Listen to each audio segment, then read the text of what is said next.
Let's catch up the ഉസ്മ the vibe in the morning. ഞാൻ നേരത്തെ എണീറ്റു, രാവിലെ 11 മണിയായപ്പോൾ. I am so proud of me. എപ്പോഴും ഞാൻ ഈവനിങ് 4 മണിക്ക് എണീക്കാൻ ഞാൻ നേരത്തെ എണീറ്റു. സോ നമുക്ക് ഇന്ന് രാവിലെ ഒന്ന് ബാങ്ക് വരെ പോകണം. കുറച്ച് ഡോളേഴ്സ് അക്കൗണ്ടിൽ വന്നിട്ടുണ്ട്, അടക്കി ഒന്ന് എടുക്കാൻ പോകണം. അപ്പം റെഡി ആയാലോ?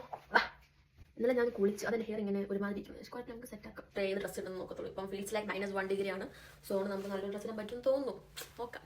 ഇനിയിപ്പോൾ അധികം സമയം മേക്കപ്പിന് ചിലവഴിക്കുന്നത് ജസ്റ്റ് ഒന്ന് കണ്ണെഴുതുക, ഐബ്രോ ഫില്ല് ചെയ്യുക, ലിപ്സ്റ്റിക് ഇടുക, അത്ര തന്നെ. പിന്നെ എനിക്ക് ലിബ ഒത്തിരി ഇഷ്ടമാണ്. ഇയോസോ ബ്രാൻഡിൻ്റെ ആണ്. I think it's Canadian brand. അടിപൊളിയാട്ടോ. പിന്നെ എൻ്റെ ഏറ്റവും ഫേവറേറ്റ് പാർട്ടാണ് ലിപ്സ്റ്റിക് മിക്സിങ്. എനിക്ക് ആ പിങ്കിഷ് കളർ കിട്ടണമെങ്കിൽ 2 ലിപ്സ്റ്റിക് ഷെയ്ഡ് മാത്രം മിക്സ് ചെയ്ത് കിട്ടത്തുള്ളൂ. എനിക്ക് അറിഞ്ഞിട്ട് എപ്പോഴും അങ്ങനെ തന്നെയാണ്. ലൈഫിൽ ഇപ്പോൾ എന്തെങ്കിലും റിഗ്രറ്റ് ചെയ്യണമെന്ന് ചോദിച്ചാൽ ഉണ്ട്. കാരണം എൻ്റെ ഹെയർ നല്ല കേളി ഹെയർ ആയിരുന്നു. ഞാനത് എന്തിനാണ് സ്ട്രേറ്റിങ് ട്രീറ്റ്മെൻറ്റ് ചെയ്ത് ഇപ്പോഴും എനിക്ക് അറിഞ്ഞുണ്ട്. പക്ഷേ ഇപ്പോൾ എല്ലാവരും ഫോളോ ചെയ്യുന്ന കേളി ഹെയറിന് വേണ്ടിയാണ്.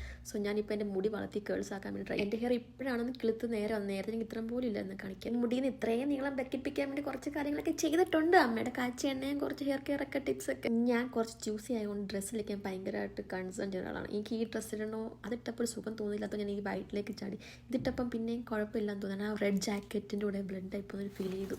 എന്നിട്ട് എന്തോ മിസ്സിങ് തോന്നിയപ്പോൾ വീണ്ടും ഞാൻ ഡ്രസ്സ് മാറ്റി. ഞാൻ പിന്നെ ഈ ലാസ്റ്റ് വൈറ്റിലേക്ക് ചാടി. കാരണം മറ്റേ ഇട്ടപ്പോൾ ഭയങ്കര തിക്കായതുകൊണ്ട് ചൂടെടുത്ത് തുടങ്ങി. സോ ഞാൻ ചേഞ്ച് ചെയ്തു. എവിടെയെങ്കിലും പോകണമെങ്കിൽ 100 വട്ടം ഞാൻ എൻ്റെ ഫയൽ ചെക്ക് ചെയ്യും. ആ പേപ്പർ എടുത്തുണ്ട്. ഞാൻ പേപ്പർ എടുത്തിട്ടുണ്ടായിരിക്കും, ബട്ട് സ്റ്റിൽ ഞാൻ അവിടെ എത്തണ വരെ 100 വട്ടം ചെക്ക്. എനിക്ക് എന്നെ തന്നെ വിശ്വാസമില്ലാത്തൊരു ഫീൽ പോലെയാണ്. സോ അപ്പോൾ നമുക്ക് ബാങ്ക് വരെ പോയിട്ട് വരാം.